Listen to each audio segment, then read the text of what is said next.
Hi everyone, it's Caroline Meyer with Emerge Real Estate.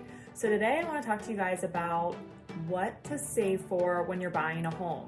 A lot of people think it's just the down payment, but that's not actually true. So there's a couple other things you're going to be needing to save for. So I want to talk to you a little bit about that. So if you're thinking to buy in the next 3 to 6 months, maybe this will help.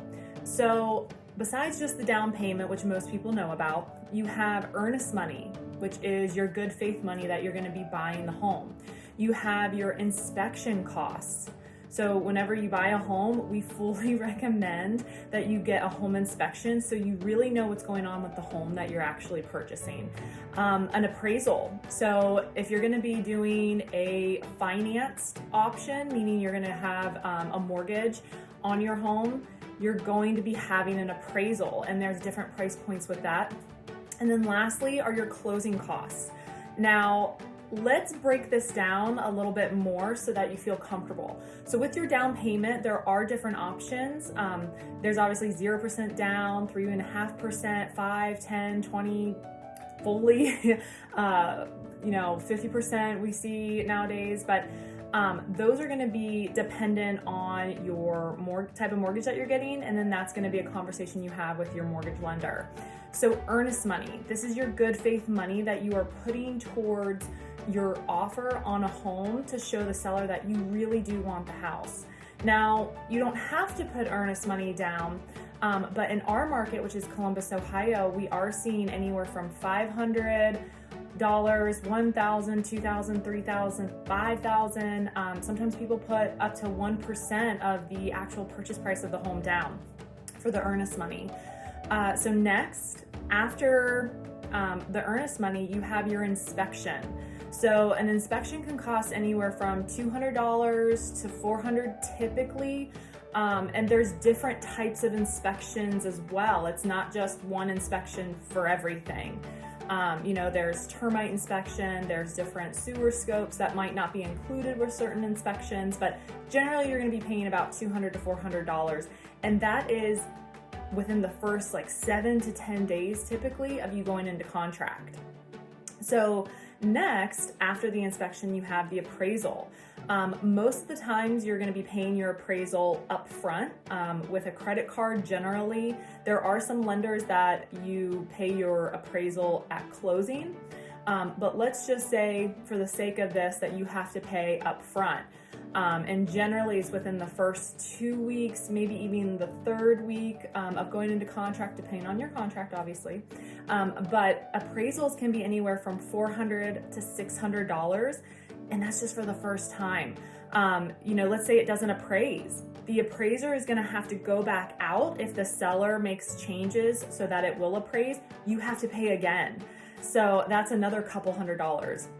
And then finally, once you go all the way through your contract, you get the beautiful words of clear to close, then you have your closing costs. And this is something that you pay when you go to closing. Closing costs can be anywhere from $2,000 up to $6,000. It just depends. There's a lot of debits and credits that go on at the end to see what your closing costs will be. So let's give an example. I just threw out a bunch of numbers. So let's say on a $200,000 home, which is a great home here in Columbus, Ohio, you're going to put 5% down. That's $10,000. So next, you're going to have your earnest money, and you're saving, maybe you're a first-time home buyer, and so you're not quite comfortable yet putting $1,000, $2,000, $3,000 down for earnest money. Let's say you put $500 down for your earnest money. Next are your inspections. Let's just say your inspection costs $300. After your inspection, you have appraisal. So appraisal, we're just gonna say that it's $500. It's different ranges, but just for the sake of this example, we'll do $500. Now let's say it doesn't appraise. Let's just say, FHA, VA, it needs a hand railing or it needs paint, and the appraiser has to come back out to verify that the seller made those changes. Well, that could be another $300. So $300. Then closing costs. You finally made it to closing, you're clear to close, you're ready to go, $4,000.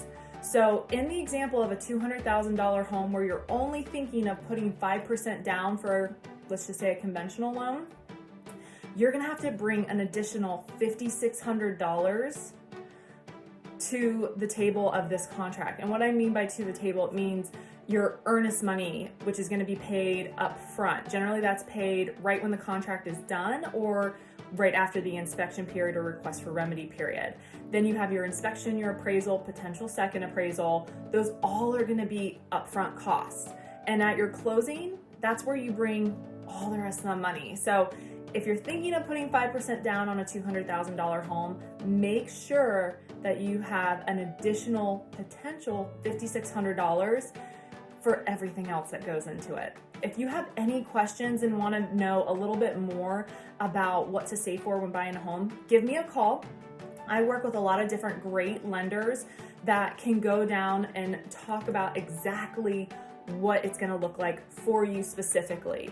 And a lot of times we just like to have the conversation. We don't have to run credit or anything like that right up front. We're just having a conversation. So if you're interested in having a free consultation to see exactly what it means for you to buy a home, give me a call. Have a great day.